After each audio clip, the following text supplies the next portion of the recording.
told the story. So now we're to the point where I kind of want the story to come in. So you're doing a dental assistant. I'm sorry. So now you're doing a dental assistant. Everybody know. So you the auntie, cousin, sister, friend. That whenever I can't figure this thing out, call Angie. You know, yeah, something like that because basically this is the Texas for me. Like Texas, I'm like auntie, you know, I'm like yeah. Okay. But my response is so bad because they may text me at 3 o'clock, but I may not get back to them until 8. And it's because I am busy, so that's good. Yeah. Well, that's good. But I do get back to people. And you're busy working. Yeah. Okay. So we're gonna do a flashback, but still here. Okay, so you said your brother called you about tutoring your nephew, right? No, not my brother. A buddy of mine. A buddy of yours. He called me about tutoring his nephew. Okay. That's how it started. Okay, tutoring nephew. And did it just come out the blue? Did he just say, "Hey, do you know any tutorers?" Or he said, "I want you to tutor my nephew"? Let me tell you, me and him worked together. Okay. That's how it was. We worked together, and he knew I was like kind of smart, so he was like, one day he was like, "Hey, you want to tutor my nephew?" And I was like, "In what?" And it was for math, and I was like, "Sure." So that should be easy, and that's how it started. That's how I thought. So I got a question. So when you do, but now you tutor every subject, right? I do. Okay. You tutor all subjects, not just math. Okay. So when you start doing this one, how was it for you to like now I have a whole student? Because that's a whole different. Let me tell you, it was just a simple knock on the door, and I kind of already knew the mom because, of course, she went to OW as well. We weren't in school together. She graduated with my sister, as a matter of fact. So what happened was, you know, she was like, "Oh, hey, Angie," and I was like, "Hey," and you know, I went ahead and she introduced me to her son, and she was like, "He need help. I can't help him." She was like, "I am not good at math," and I was like, "Okay, got you." Well, I am. Yep. So it all started with sitting at her kitchen table, and after that, how long was your tutoring sessions? Well, with those tutoring sessions, how long was it supposed to be versus how long were they? I was doing an hour during that time, but when homework came, it was like a little bit longer than that. So some days I would leave an hour and a half later, but you know, I'm just making sure we understood the homework, and then we got it all done. Okay. And was those first, how do I put that? Was that first client worth the gas money? I just said right there. I'm just saying that just to be overall. Was it worth it? I know you got love for it, but did it still make sense business management wise? That was my very first client, customer. And he knows it to this day. Mom knows it to this day. So, yes, it was. It was worth it. And when I first started, it wasn't really even about what, you know, of course, at the end of the day, getting the money was fine, but I wanted him to understand everything. It worked. So, I did something that I know that a lot of people don't usually do. Like, I went as far as I started going to the school, just from seeing like how the teacher was teaching, and then I kept doing that with I followed through with that with other people as well.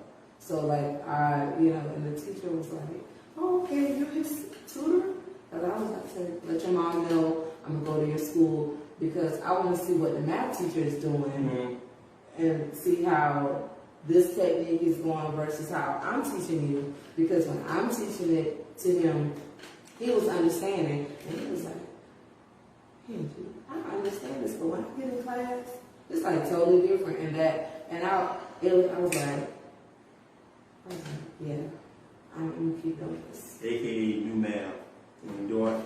To me, it's called Common Core math. Oh my God! Okay. That's what it's called. Common Core math. Hey, set me straight. Set me straight, okay? That's what it is. Okay, because I know for you, with my son, I'm like, hey, let's do 5 plus 5 is 10. I know you gotta do 5, then 2 plus 3 going to 5, and then da. I'm like, what? I'm like, bro, I don't get it.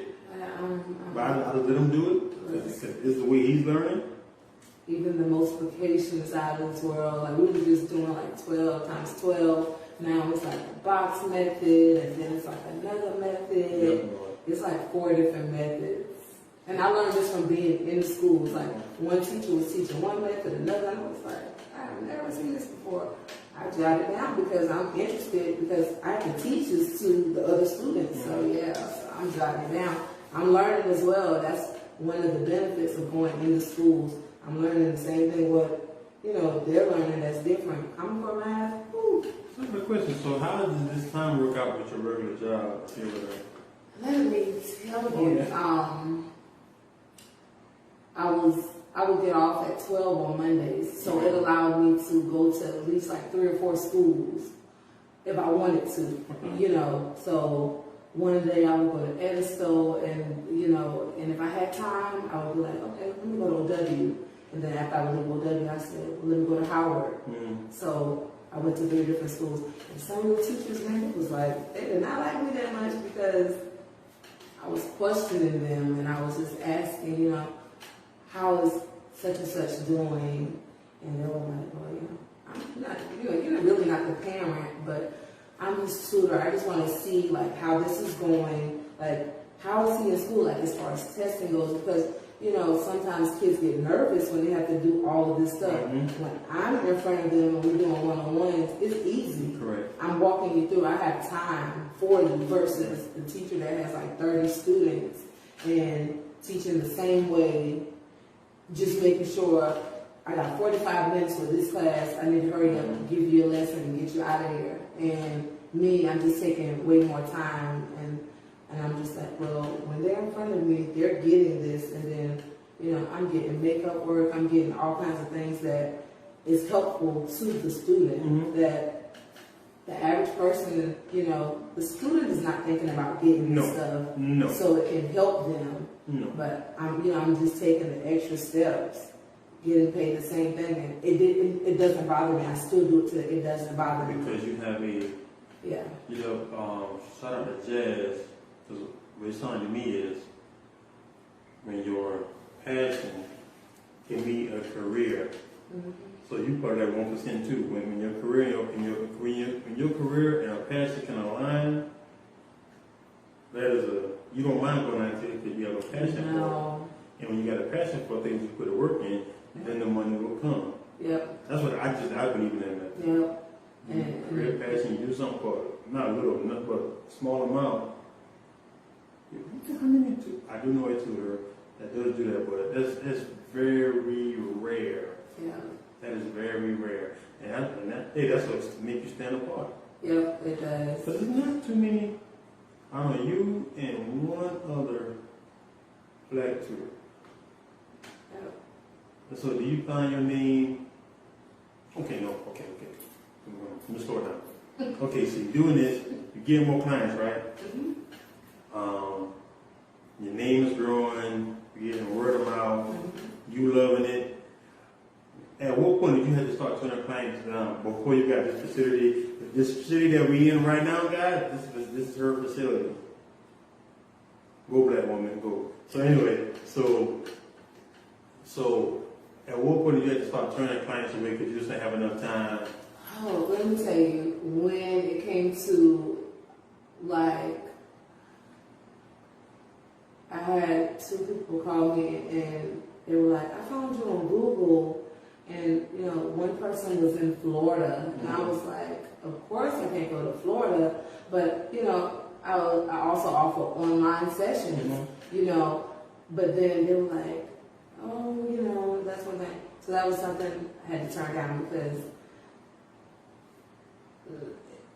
the timing, sometimes timing doesn't work. Correct.